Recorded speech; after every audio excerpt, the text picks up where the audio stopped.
Sir मैं कहूँ क्या ही नहीं। जैन सर, जय हिंद मैम, जैन सर। बैठिए। Thank you sir. बताइए अपने बारे में कुछ। सर मैं वर्तमान में भारतीय वायुसेना से वर्ष 2021 में सेवानिवृत्त हुआ सर, और सिविल सेवा की परीक्षा की तैयारी कर रहा हूँ सर। उसी क्रम में सर मैं आपके समक्ष इंटरव्यू देने के लिए उपस्थित हुआ सर। 2009 में आपने सोशियोलॉजी में पोस्ट ग्रेजुएशन किया। Yes sir. ये मेरे ख्याल से जॉब में रहते हैं। यस सर, ड्यूरिंग सर्विस ही मैंने ग्रेजुएशन और पोस्ट ग्रेजुएशन दोनों वहीं से किया सर। कि कैसे आपने किया, ये प्राइवेट या फिर distance university? Private sir, private. तो पढ़ा तो होगा नहीं आपने सोशियोलॉजी? सर थोड़ा बहुत पढ़ा था सर, बाकी पढ़े थे। एग्जाम टाइम में जो। समाजशास्त्र के जनक कौन है? सर समाजशास्त्र के जनक सर अगस्त कामटे को माना जाता है सर। ठीक है। और भारतीय संदर्भ में पूछें तो सर जीएस घुर्वे। भारतीय समाजशास्त्र के जनक। जी सर। ठीक है। कामटे महोदय सोशियोलॉजी को क्या मानते हैं, साइंस या फिर आर्ट, कहाँ रखते हैं? सर उन्होंने प्रत्यक्षवाद का सिद्धांत दिया था सर। समाजशास्त्र को उन्होंने अवलोकन और अनुभव के तौर पर उन्होंने माना सर कि ये मतलब अवलोकन के थ्रू आप इसको समझ सकते हैं, जान सकते हैं। स्पष्ट उन्होंने इसको कुछ कहा है? कौन से साइंस है ये, जनरल साइंस है, प्योर साइंस है, क्या बोला है उन्होंने, या आर्ट ही बोल दिया है? सॉरी सर, मैं उसके बारे में रिकॉल नहीं कर पा रहा सर। अच्छा। आपके मामा के मामा किस ग्रुप को बिलोंग करेंगे, primary, secondary, tertiary? Sorry sir, मैं पढ़ा होगा समाजशास्त्र, प्राथमिक ग्रुप, द्वितीय ग्रुप, तृतीय ग्रुप। सॉरी सर, मैं अब चूंकि सर मैं सर्विस में रहते हुए इतना पढ़ाई नहीं कर पाया था सर इसके बारे में। तो हम समिति के सदस्य होते हैं, संस्थाओं के नहीं। ये किसने कहा है, किसका स्टेटमेंट है? सॉरी सर, मैं समिति और संस्था में अंतर तो पता होगा नहीं? संस्थाएं सर जो समाज में हैं, जैसे परिवार हो गई सर, विवाह हो गया, या अन्य जो अंतर बताइए समिति और संस्था। चलिए ठीक है, समिति के एग्जाम्पल बता दी, संस्थाओं के आपने बताया। समिति में सर जैसे समितियां बनाई जाती हैं सर कुछ लोगों के द्वारा या कुछ स्पेसिफिक पर्पस के लिए सर, वो समिति कहलाती है सर। अभी आप क्या बनना चाहते हैं? सर मैं वर्तमान में जो प्रयास कर रहा हूँ सर, एक सिविल सेवक बनना चाह रहा हूँ सर मैं, और एक सब जिसमें संवेदनशीलता हो। सिविल सेवक की कोई वैकेंसी नहीं? जी सर। डिप्टी कलेक्टर सर, अगर वैकेंसी के तौर पे सर, तो मैं डिप्टी कलेक्टर बनना चाहता हूँ। डिप्टी कलेक्टर बनना चाहते हैं, ठीक है मैडम। ये बताइए, इमाइल दुर्खीम का नाम आपने सुना होगा? Yes ma'am. उन्होंने सॉलिडारिटी पे बात की है। यस है ना? ट्रेडिशनल सोसाइटी में किस प्रकार की सॉलिडारिटी पाई जाती है? मैम इन्होंने जहाँ तक मैं रिकॉल कर पा रहा हूँ सर, दो प्रकार की सॉलिडारिटी बताया है सर मैम इन्होंने। एक तो मैकेनिकल बताया है, जो समान समूह वाले जो ग्रुप होते हैं मैम, जिनके मूल्य समान होते हैं। और दूसरा उन्होंने मैम ऑर्गेनिक सोशल सॉलिडारिटी के बारे में बताया है, जो कि कार्य के ऊपर या जो आवश्यकता के ऊपर निर्भर करती है। कौन सी सॉलिडारिटी किस प्रकार के समाज में पाई जाती है? माने ऑर्गेनिक सॉलिडारिटी किस प्रकार के समाज में पाई जाती है, और मैकेनिकल सॉलिडारिटी किस प्रकार के समाज में पाई जाती है? मैम जैसे हम अगर भारतीय संदर्भ में देखें मैम, तो ये दोनों ही प्रकार की सॉलिडारिटी पाई जा रही है मैम। जहाँ की अगर हम देखें तो समान धर्म के या समान भाषा के, संस्कृति के जो लोग हैं, उनमें एकता पाई जाती है। साथ ही मैम जो आवश्यकता जिनको है, जिस प्रकार के कार्य की या श्रम की, उस प्रकार की आवश्यकता भी है। यानी कि हम पूंजी के उसमें संदर्भ में भी देख सकते हैं, तो वो भी दोनों प्रकार की जो सॉलिडारिटी है मैम, वो देखने को मिलती है। दोनों प्रकार की सॉलिडारिटी किस बेसिस पर ये क्लासिफिकेशन किया है? मैम सॉरी मैम, मैं ज़्यादा रिकॉल नहीं कर डिवीजन पा ऑफ लेबर सुना है? इस्माइल दुर्खीम ने डिवीजन ऑफ लेबर को कैसे परिभाषित किया? सॉरी मैम, मैं रिकॉल नहीं कर पा रहा। ठीक है, आपकी हॉबीज क्या क्या है? मैम योगा और प्राणायाम। योगा और प्राणायाम। योगा का ही हिस्सा है प्राणायाम या प्राणायाम अलग है? योगा का हिस्सा है मैम। योग में और कौन कौन सी चीजें? अच्छा, योग या फिर योगा? योग है मैम, वो इंग्लिश वर्जन में उसको योगा के दिया, ठीक अदरवाइज है, योग योग ही है। में कौन कौन सी चीजें आ जाती हैं फिर?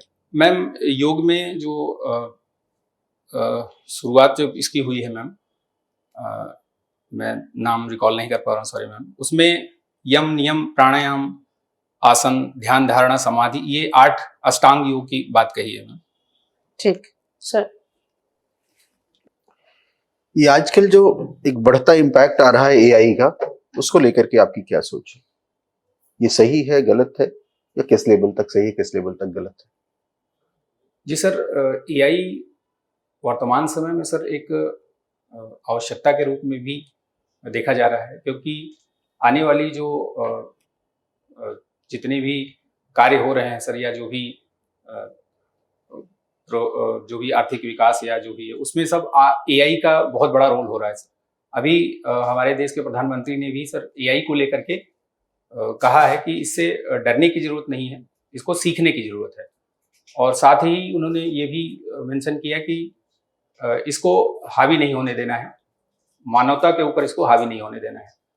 तो इसके गुण भी हैं सर और थोड़े डिमेरिट भी हैं सर। तो जैसे इसका प्रयोग किया जाए सर, अगर बेहतर समाज की बेहतरी के लिए इसको प्रयोग किया जाएगा तो ये बेहतर तरीके से परिणाम दे सकता है, और वहीं पे इसका अगर गलत इंटेंशन के साथ प्रयोग किया गया सर तो समाज में विध्वंस भी पैदा कर सकता है सर। तो दोनों ही इसके पक्ष हैं सर। चलिए, आप आर्मी से बिलोंग करते हैं, तो ये जो इस समय युद्ध चल रहा है ईरान का और इजराइल का, उसमें आपका क्या सोचना है कि कौन सही है आपके पर्सनल पर्सपेक्टिव से अगर देखा जाए तो, और क्यों?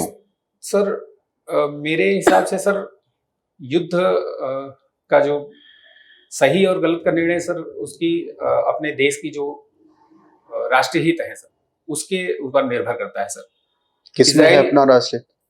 इजराइल को लगता है सर कि ईरान जैसा देश परमाणु बम बना करके उसके ऊपर हमला कर सकता है, इस वजह से वो आक्रमण कर रहा है सर। और वहीं पे ईरान अपनी जो संप्रभुता है या अपने राष्ट्रीय हित है उसको लेकर के विरोध कर रहा है, युद्ध में वो भी सम्मिलित है। तो युद्ध होना नहीं चाहिए सर। अगर कोई जो भी समस्याएं हैं या जो भी वाद हैं उनको डायलॉग के माध्यम से, डिप्लोमेसी के माध्यम से उनको अगर सॉल्व किया जाए सर तो बेहतर होगा। तो इंडिया क्या किसी तरफ स्टैंड ले रहा है? इंडिया का जो पक्ष रहा है सर वो हमेशा से ही डायलॉग और डिप्लोमेसी में रहा है सर, और शांति का पक्ष धर रहा है सर। वही नीति सर यहाँ भी इस पक्ष में इसमें भी अपनाई जा रही है। तो युद्ध नहीं चाहता है भारत, शांति के पक्ष में रहता है। तो आपको क्या लगता है कब तक चलेगा ये युद्ध? सर जब तक बात वार्ता नहीं होगी, मुद्दों का समाधान नहीं निकलेगा सर, और तब तक युद्ध दोनों ही तरफ से सर ये कार्रवाई चलती रहेगी। आपको क्या लगता है कि आपकी कौन कौन से स्ट्रेंथ है जिसके बेसिस पर आपका सिलेक्शन होना चाहिए डिप्टी कलेक्टर के पद पर?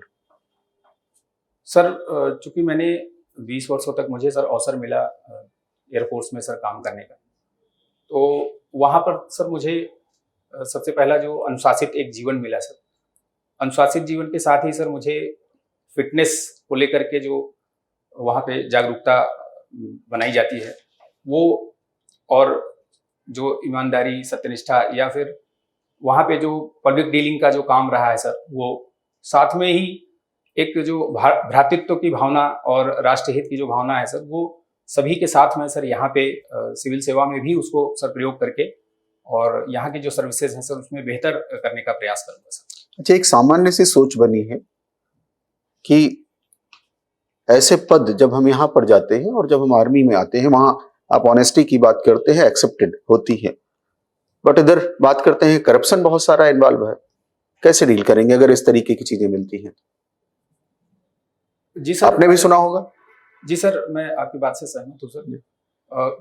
करप्शन है सर, जहाँ पर करप्शन है वहीं पे सर हमारे समाज के समक्ष ऐसे उदाहरण भी हैं सर, जो सत्यनिष्ठा और ईमानदारी के लिए जाने जाते हैं सर। तो मुझे लगता है सर कि मैं अगर आऊँगा सर, तो मैं उस पक्ष को जो अच्छाई है, सच्चाई, ईमानदारी के साथ अपने कर्तव्यों का निर्वहन करूँगा सर, बजाय कि भ्रष्टाचार पे फोकस करने के। सर। ओम बिरला को लेकर के भी नो कॉन्फिडेंस मोशन पहले ले आया गया। 10 घंटे का टाइम मिला है चर्चा करने के लिए। कौन कौन साथ में नो कॉन्फिडेंस मोशन?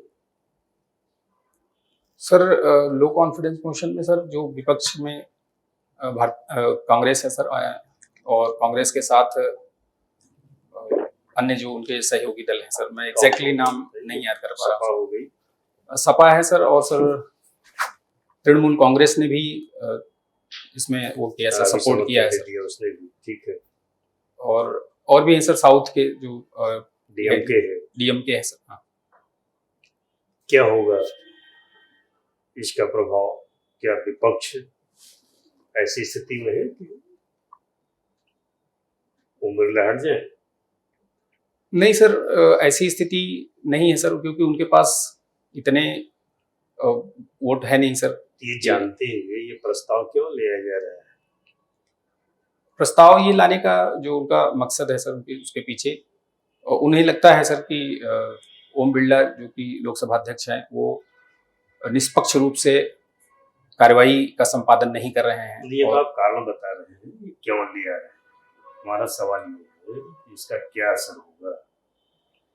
ये विपक्ष को पता है कुछ नहीं होना है इससे, पास होना नहीं ये प्रस्ताव, क्यों लिया रहा है? क्या मंशा है विपक्ष की? सर मुझे लगता है एक नैतिक दबाव या प्रेशर डालने की कोशिश कर रहे हैं सर, कि यदि आप गलत करेंगे तो आपको आपके समक्ष मतलब इम्पीचमेंट या आपको हटाने का आप तो रहे फोर्स में, प्रोटोकॉल क्या होता है? अभी एक विवाद हो गया वेस्ट बंगाल की चीफ मिनिस्टर और हमारे प्रेसिडेंट को लेकर के। जी सर, प्रोटोकॉल यदि कोई वीआईपी या कोई बड़ा अधिकारी या संवैधानिक पद पर कोई बैठा व्यक्ति यदि किसी राज्य में या किसी संस्था में विजिट करता है सर, तो उसका प्रोटोकॉल होता है सर, एक प्रक्रिया फॉलो की जाती है कि कितनी क्या सिक्योरिटी होगी, कैसे होगा, और ये सारी चीज़ें। अभी हाल ही में सर महामहिम द्रौपदी मुर्मू जी गई बंगाल में, तो ये प्रोटोकॉल फॉलो नहीं हुआ सर, जैसा कि समाचार में देखने को मिला। और आपने ये भी देखा होगा चीफ मिनिस्टर कह रहे हैं कि प्रोटोकॉल का पालन हुआ। जी सर, मैंने न्यूज में ही देखा था सर। जानना चाह रहे थे कि प्रोटोकॉल है क्या, आखिर हम लोग समझ पाए ना कि हुआ कि नहीं हुआ। ममता बनर्जी जी कह रहे हैं प्रोटोकॉल का पालन हुआ, और हम लोग प्रधानमंत्री जी का एक स्टेटमेंट आया है कि बहुत बुरा मान गए हैं कि कहाँ प्रोटोकॉल का पालन हुआ। जी सर, ऐसा न्यूज के माध्यम से ही पता चला है सर। प्रोटोकॉल में चीफ मिनिस्टर को रहना वहाँ जरूरी है? सॉरी सर, एग्जैक्टली मुझे जा रहे हैं वो सॉरी सर, मुझे उसका एग्जैक्टली आइडिया नहीं है कि चीफ मिनिस्टर का रहना आवश्यक है या नहीं, लेकिन प्रोटोकॉल जैसा कि महामहिम राष्ट्रपति ने भी ये कहा कि फॉलो नहीं हुआ, और यहाँ आने के बाद जगह बदल दिया गया, ये इस तरीके की जो बयान आए सर। तो ठीक है, wish you all the best. कह सकते हैं। Thank you sir.